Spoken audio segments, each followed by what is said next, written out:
처럼 오늘 오전 정부가 부동산 추가 대책을 발표했습니다. 6.17 대책 이후에 시장이 안정되지 않자 결국 20일도 안 돼서 다주택자를 겨냥한 새로운 대책들을 내놓은 겁니다. 관련 내용 정철진 경제평론가와 짚어보겠습니다. 어서 오십시오. 네, 안녕하십니까. 안녕하세요. 네. 대책 하나하나씩 짚어보겠습니다. 가장 핵심적이고 눈에 띄는 게 종부세 최고 세율을 6%로 높인 거죠? 어떻습니까? 네, 그렇습니다. 이제 부동산, 특히 집 같은 경우는 보유할 때 이제 보유세라는 것을 내고요. 크게는 재산세와 고가주택에 대한 종합부동산세, 종부세 두 개로 나눠지고 있는데 바로 이 종부세 세율을 높인다. 그것도 다주택자에 대해서 굉장히 많이 올린다라는 것이었는데요. 네. 현재 거의 한 과표 구간 94억 원 선, 그러니까 뭐 시세로 여러 집을 합쳐서 100억 이상 되는 집에 한해서는 현재 최고 세율이 3.2% 정도였고요. 작년 12, 16 대축에는 이걸 더 높이자 해서 4%까지 높였는데 오늘 결정된 것은 다주택자 중에서 가장 많은 세율, 가장 최고 세율 같은 경우에는 지금 이제 6%까지도 부담하게 된다라고 해서 아마도 이런 뭐 과표에 따라서 많이 다르겠지만은 네. 기본적으로 한 50억 이상의 시세에 대한 부분들을 소유를 한 그런 다주택자 같은 경우에는 한 2배 정도 종부세 부담이 이제 늘어날 수 있지 않겠느냐 이렇게 보고 있습니다. 네, 지금 그래픽이 나가고 있는데 구체적으로 쉽게 설명하기 위해서 앞서서 종부세가 어떻게 매겨지는지 그 그래픽 보여주시겠습니까? 네, 종합부동산세 공시가격에서 공제액이죠. 그러니까 그렇습니다. 기존에는 1인, 그러니까 1주택 소유자는 9억, 다주택 소유자는 6억이죠. 6억이었는데 네. 공시가격에서 공제액을 빼고 여기에 공정시장 가액 비율이라는 게 있는데 네. 이걸 곱하면 어느 정도 공시가격이 더 낮아지는 거잖아요. 네. 이렇게 해서 과세 표준, 과표가 형성이 되고 여기에 세율을 곱하면 종부세가 되는 겁니다. 지금 네. 그래픽을 보시는 것처럼 공시가격이 올라갔을 때 그리고 공정시장 가액 비율이 올라갔을 때 종부 세율, 그러니까 세율이 올라갔을 때 세금이 늘어나는 건데 앞서 평론가님께서 말씀하신 부분은 세율을 지금 6%까지 그렇죠. 최고 세율을 올리는 네. 거죠. 네. 여기가 보통 종부세에 대해서 많이 착각하시는 게 집값에다가 세율을 곱한다라고 이제 그건 정말 대표적인 오해고요. 또 공시가격에다 곱하냐 그것도 아닙니다. 네. 아까 계산법이 나왔지만 일단은 공시가격에 대해서 공제를 빼고요. 거기에 공정시장 가액 비율이라는 걸 또 곱한 다음에 거기 나온 것을 과표로 해서 세율을 곱하게 되는 그런 구조인데요. 현재 앞서 나온 그 공식들을 다시 보게 되면 모든 부분을 다 올리고 있다. 이런 걸 예. 볼 수가 있습니다. 가령 지금 공시가격 같은 경우에도 시세 대비 계속해서 현실화 작업을 펼치고 있죠. 두 번째, 공정시장 가액 비율도 내년까지 계속해서 뭐 90%, 95%까지 상향 조정을 하고 있기 때문에 역시 또 과표가 커지겠고요. 이제 마지막 곱하기 끝에 있는 저 세율도 다주택자에 한해서는 일종의 최대 6%까지 올리게 됨으로써 네. 다주택자 그 중에서도 굉장히 비싼 집을 많이 갖고 있는 다주택자에 한해서는 글쎄요 보유세 특히 종부세 부담은 상당히 커질 것으로 전망이 됩니다. 네, 지금 시청자분들이 가장 궁금한 게 그렇다면 내가 갖고 있는 집이 주택이 종부세에 해당하는지 그리고 얼마만큼 세금을 많이 대야 되는 건지일 텐데 구체적으로 마련한 그래픽이 있습니다. 그거 한번 다시 보여주시겠습니까?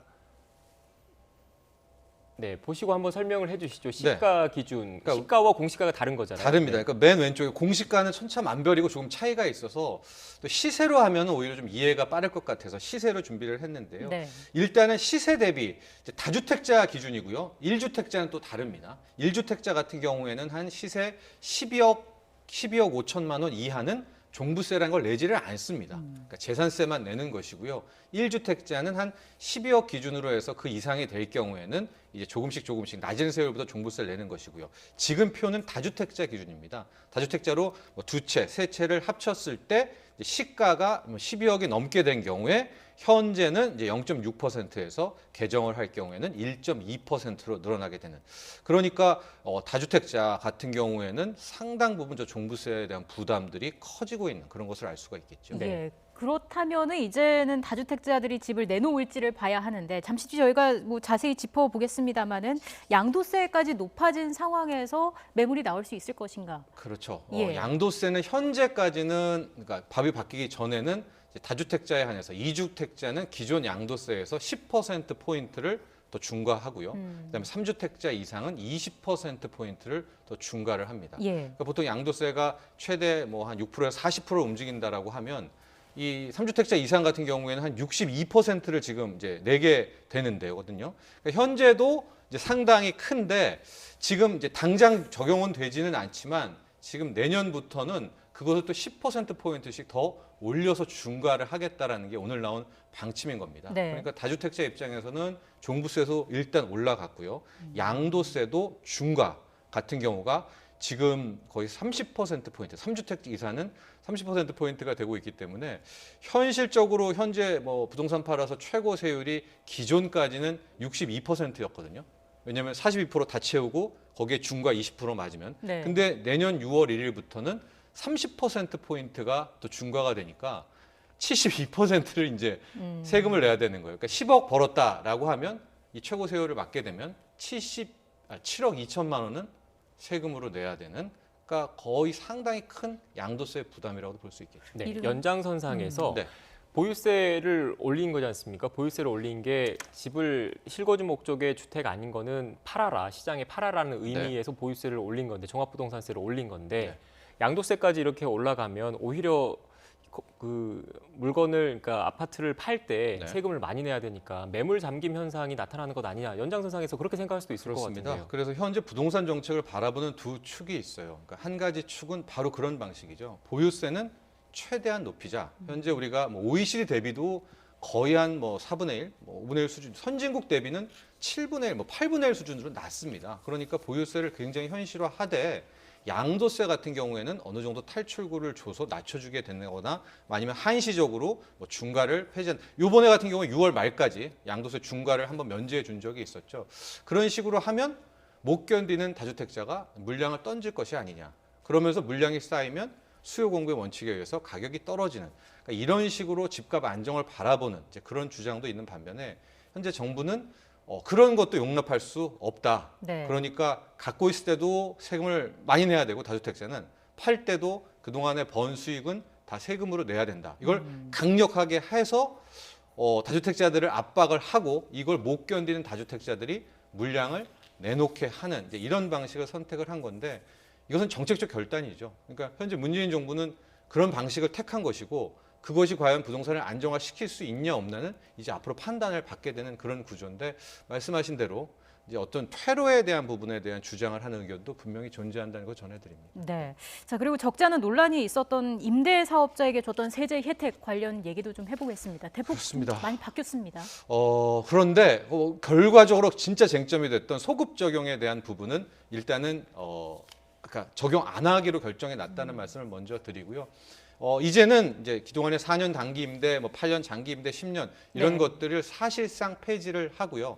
이번에 됐던 8년 장기 임대까지 다 끝나는 데서부터는 10년 이상 장기 임대만 허락을 하는데, 이것도 아파트는 아닙니다. 그러니까 빌라 다세대니까 상대적으로 이제 앞으로 임대사업자 등록이라는 제도는 사실상 폐지 수순을 받게 된다, 이렇게 볼 수가 있겠고, 그동안의 쟁점은 이제 임대 사업 등록하신 분들이 2017년에 어찌됐건 정부가 굉장히 장려한 측면이 있지 않았었습니까? 네. 그렇게 해서 돼가지고 뭐 종부세도 이제 합산을 안 하고요. 단독으로 합산 배제도 되고 양도세도, 임대사업자들은 집이 많은데 중과돼야 되잖아요. 나중에 팔 때는 중과도 면해주고 이런 혜택이 있었는데, 이제 이것들은 어떻게 하느냐, 이거를 뺐느냐 마느냐. 왜냐하면 그것을 조건으로 해서 이 임대사업자 등록 임대사업자들은 전월세 전세를 5% 이상 안 올리면서 이제 크게 시장 조성자 역할을 했단 말이죠. 네. 그래서 그런 쟁점이 좀 붙어 있었는데, 이 부분에 대해서는 일단 정부가 소급 적용은 하지 않기로 결정을 내렸는데요.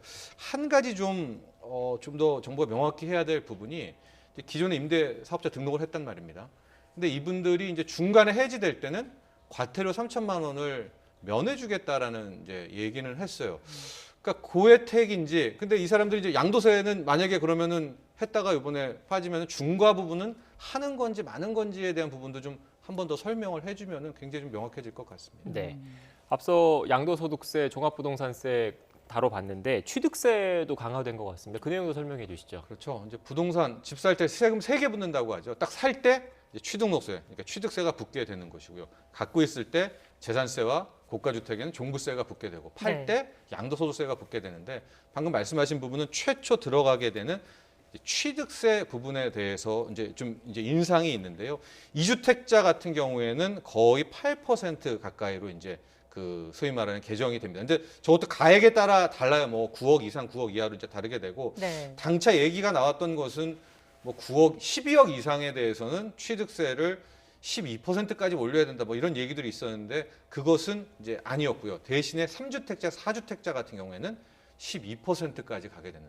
그러니까 살 때 이미 다주택자는 상당히 떼고 시작하는 거겠죠. 저 세금을 내게 되는 것이고 또 말이 많았던 부동산 관련 법인들 그동안에는 이제 너무 혜택을 많이 줬기 때문에 뭐 주택담보대출도 못하게 하고 다 했고 이제는 한 번 더 이 법인이 부동산 법인이 이 아파트를 살 때는 12%의 취득세율을 준다라고 해서 만약에 들어갈 때 보유하고 있을 때 팔 때 특히 다주택자는 거의 뭐 상당한 세금 부담을 받게 되는 그런 경우가 될 것 같습니다. 네. 구체적으로 가격을 놓고 본다면 주택 가액에 따라서 매겨지는 거죠, 취득세가? 네, 그렇습니다. 취득세 같은 경우에는 현재는 이제 6억, 9억 선이 있어가지고 네. 9억이 굉장히 큰 3%에서 넘어가게 되는 그런 구조이긴 한데 이제 가액은 이제 좀 더 나오게 될 것 같은데 어쨌거나 3주택자, 4주택자는 12%라는 점을 이제 생각을 해보시면 글쎄요 상당한 부담이 되겠죠. 앞서 그 재산세라든지 종합부동산세는 공시가격 기준으로 한 건데 이 취득세 네. 같은 경우에는 실거래가 신고하고 실거래입니다. 할 때 시가 기준으로 매기는 거지 않습니까? 그렇습니다. 그렇죠? 네. 그렇기 때문에 훨씬 더 크게 다가오게 되겠죠. 네.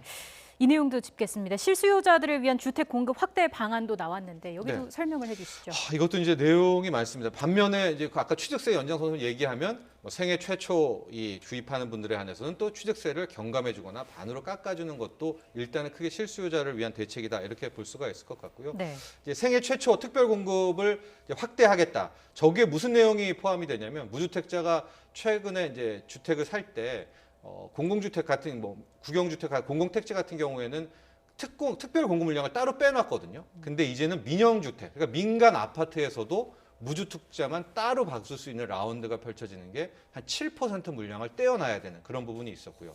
신혼부부 같은 경우에는 소득 기준에 있어서 최대 연금 9천만 원까지도 넓혀지면서 큰 틀에서 좀 그동안에 많이 논란이 있었던 소득이 너무나 깐깐하다라는 것도 이번에 풀어가게 됐었고요. 또 서민 부담 경감에서 중저가 주택의 재산세율 인하하는 것도 있고요. 사전 분양 분량 확대는 뭐냐면 현재 3기 신도시 이야기들이 쭉 많이 펼쳐지고 있는데 이게 실제 입주 때까지는 시간이 많이 걸리잖아요. 그러니까 좀 주택이 불안할 수가 있으니까 빨리 될 것 같은 신도시 3기는 먼저 선분양을 해서 미리 좀 거기에 대한 분양이 되면 마음이 좀 놓일 거 아니겠습니까? 네. 그래서 저 3기 신도시에 대한 한 3만 원 정도를 먼저 선분양, 사전 분양한다라는 내용도 서민 실수요자들 내용에 포함이 되어 있었습니다. 네, 앞선 주택 공급 확대 그래픽 다시 한번 띄워주시겠습니까? 네. 지금 주택 공급 확대 방안 내용을 쭉 보면 상당수는 기존에 나왔던 공급 대책이 연장선에 있는데 네. 시장에서 가장 큰 관심을 갖고 있는 것은 결국 신규 택지 추가 발굴, 특히 그렇습니다. 서울 시내에서 얼만큼 주택을 공급할 것인지에 대한 관심인 것 같은데 물론 이 부분도 이렇게 추진을 하겠다라는 검토 아니긴 하지만 평론가님께서 보시기에 획기적인 주택 공급, 특히 서울 시내에서 주택 공급이 가능할 거로 보십니까? 오늘 발표된 내용에서는 일단 부족했다 이렇게 평가할 수 있는 게요. 지금 화면에서 계속 나오고 있지만 이제 도심 고밀도 개발해서 한다는 것들로 상당히 저게 어렵거든요. 짜투리 땅 개발이라는 게 여러저러 이해관계도 몰려 있고요. 3기 신도시의 용적률을 상향한다라고 하는데 현재 3기 신도시 뭐 일부 같은 경우에는 아직도 막 다 인수도 땅에 대한 부분 인수도 지금 한창 작업이 있기 때문에 그것도 다 고민한다면은 공급까지는 뭐 5, 6년 걸려야 된다 이렇게 볼 수가 있겠고 신규 택지 추가 발굴도 마찬가지고요. 아까 제가 이제 설명했던 부분 새롭게 이번에 늘어난 부분이 민간 아파트, 민영 아파트에도 뭐 청년, 신혼부부 새롭게 사는 사람들에 대한 뭐 특별 공급 물량을 늘린다고 하는 건데 저거의 전제 조건은 일단 분양이 된다라는 그 아파트가 있어야 된다는 거 아니겠습니까? 네. 그런 부분도 있고 도심 내에 공실 상가 오피스를 주택으로 바꾼다. 이런 것들도 실은 대규모 공급에는 좀 역부족이 있습니다. 물론 공급 차원에 대해서는 김현미 장관도 뭐 따로 또 떼어놓고 이야기를 한다라고는 하지만 획기적인 공급이 현재로서는 3기 신도시 외에는 뚜렷하지가 않고 3기 신도시도 적어도 타임 갭, 이 시간차가 뭐 최소 4년은 이제 필요하는 거 아니겠습니까? 예. 그러면 그 사이에 이런 걱정이 있는 거죠. 지금 세금을 다 높여놨기 때문에 다주택자들이 매물을 잠궈, 그러니까 팔지 않고 양도세에 버티게 되면 그 사이에 전월세 시장이 굉장히 요동칠 수 있지 않겠느냐. 왜? 그 다주택자의 세금 부담을 이제 세입자에게 전가할 거 아니겠습니까? 그래서 여기에 대한 좀 질의응답이 있었는데 여기에 대해 이제 홍남기 경제부총리는 그래서 아마도 국회에서 이제 주택 임대보호처 3법이 뭐 곧 어떻게든 이걸 후속 조치가 나오게 될 것이다라고 해서 지금 정책을 보면 뭐 세금 규제, 취득세, 보유세, 양도세도 강화하는 데다가 바로 뒤에 이것을 세입자에게 전가할 경우를 대비해서 임대보호자 3법도 국회에서 함께 이번 뭐 7월 임시국회에서 빠르게 처리할 그럴 계획이 있는 것 같아서 네.